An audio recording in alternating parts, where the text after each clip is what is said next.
This video is going to be broken down into 4 sections. First, we will understand what is meant by the single responsibility principle. Second, we're then going to begin demonstrating this, so we will create a class that actually breaks the principle. We will then refactor that class to comply with the principle, and finally we will review the key benefits of the single responsibility principle. The single responsibility principle asserts that all classes have just one responsibility, and therefore just one generalized reason for them to be changing.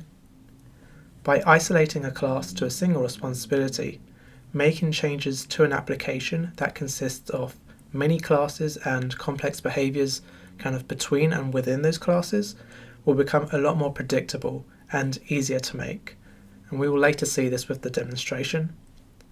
Further benefits also include debugging, looser coupling between classes, and also a greater ease of testing these individual classes. We're going to pretend that we're building an application for a store that sells electrical devices such as computers, tablets, and laptops. So the first thing I'm going to do is create a computer class that represents one of the products that is sold, and I'm going to deliberately break the single responsibility principle. So I've got a class called computer, and within that computer we're going to have a product ID, which will just be a string. We're also going to have an integer for the number of inventory for that computer. I'm going to have a method which returns a list of strings, and that's going to be called getRamOptions.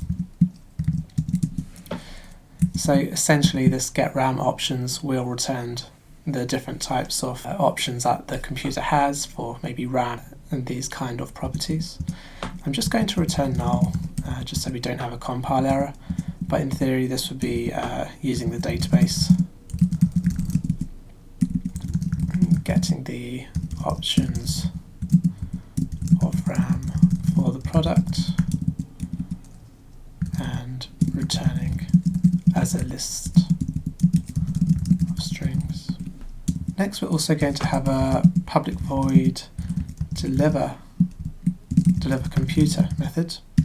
We're also going to have a method for setting the inventory, so public void set inventory. I'll take an integer and it will set the inventory. So this is our basic class, the computer class. And the first thing we can see is that the class has many responsibilities. So the first thing I would say that the product ID, I think that's fairly expected. You know, it's a key detail of the computer and all products kind of have one.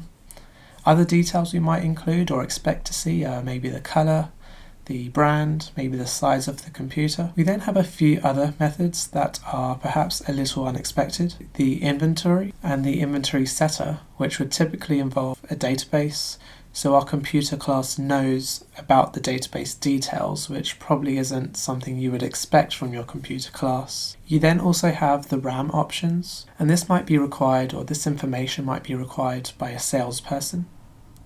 And then you also have the deliver method, which would be used by kind of the delivery team or even the inventory team.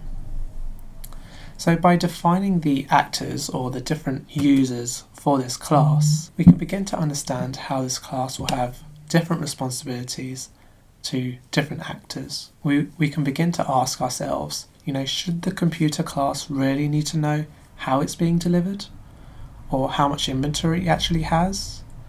Does it need to specify these exact details, or even have an understanding to these details?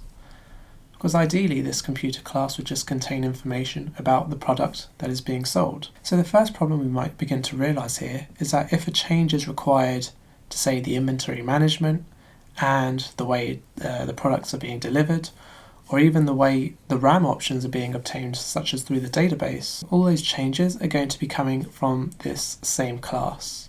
And if you have multiple developers working upon these different changes, you're very likely to see a lot of merge conflicts between these developers as they're all making changes to the same class at a similar time. It also isn't very obvious from maybe a developer perspective when finding the responsibilities of managing the inventory or the RAM options or the delivery of products to actually look in that computer class. When we think about the computer class, we don't really think about these other responsibilities, so that might make it a little bit more difficult for the developers. And we may later see an issue of repeated code, such as delivering other kind of products and setting the inventory of other products as well.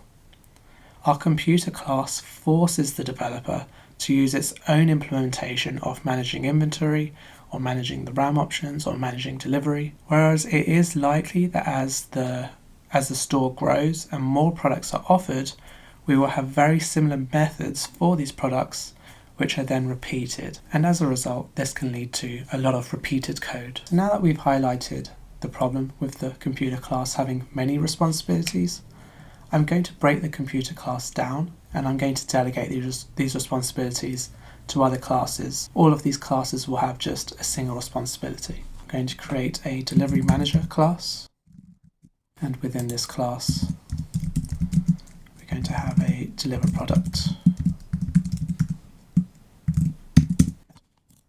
I'm then going to create an inventory manager. We will have that public void set inventory method, and that will take in a computer, and then it would also take in an inventory amount. And what this would do is use the computer to get the ID, and it will then update the database with the inventory amount. I'm also going to have a class called product selling options.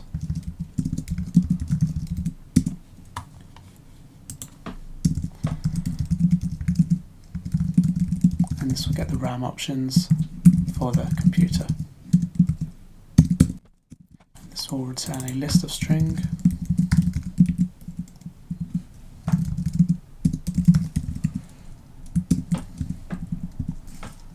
And in theory this will connect to the database, get list of RAM options and return them. I'm also going to just clean up the computer class so we only have the items that we actually care about, so the product ID. You would also have maybe other descriptive values such as the brand or the size. And I'm just going to create the getter and setter. So we have the delivery manager, which is responsible for delivering the product.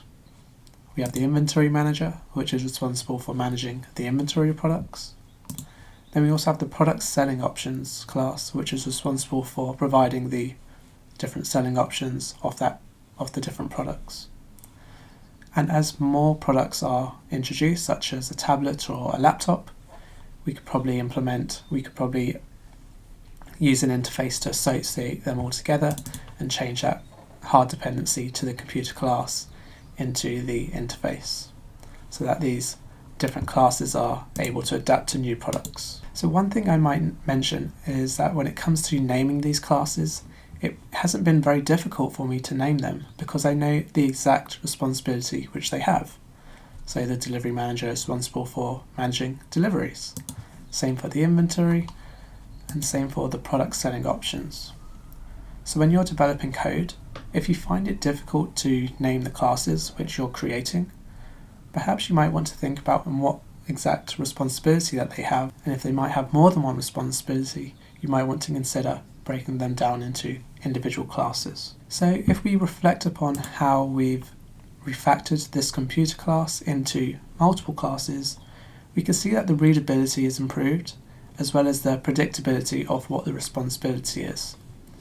If you're a developer, you need to update the way the store manages inventory, you would automatically think, right, the inventory manager, and so forth for the delivery and the product selling options. Updates to the classes are now separated and also isolated away from each other, and this reduces the chance of merge conflicts between developers. The simplicity of this application has also been improved as the application grows with new products. So changes can be made to dedicated classes with similar behaviors. It would also make sense to change the methods to accommodate for those products, whereas before it wouldn't have made sense. So rather than calling this method deliver computer, I've called it deliver product, and as the number of products grow, such as tablets and laptops, we can then reuse this method for those different products. So deliver a product would take in a different kind of product, whether that be a laptop or tablet, and then it would execute that same logic. We can also see that the design is less rigid when it comes to making efficient changes to the application. So if we had a tablet class that had its own deliver method or inventory method, they're now all being encapsulated within the same class together. So the delivery manager will be responsible for managing the delivery of the computer and the tablet and all the other products. So if you do need to make a change, such as you've changed supplier, or you've changed third party that do your delivery, or you've changed the database that manages your inventory, that's all done from a single place now. It isn't dedicated to the computer class and the tablet class for themselves. So that concludes how the single responsibility principle can be applied, and the benefits that it can give in terms of readability, supporting the growth of the application, and reducing the amount of repeated code that we have within our application.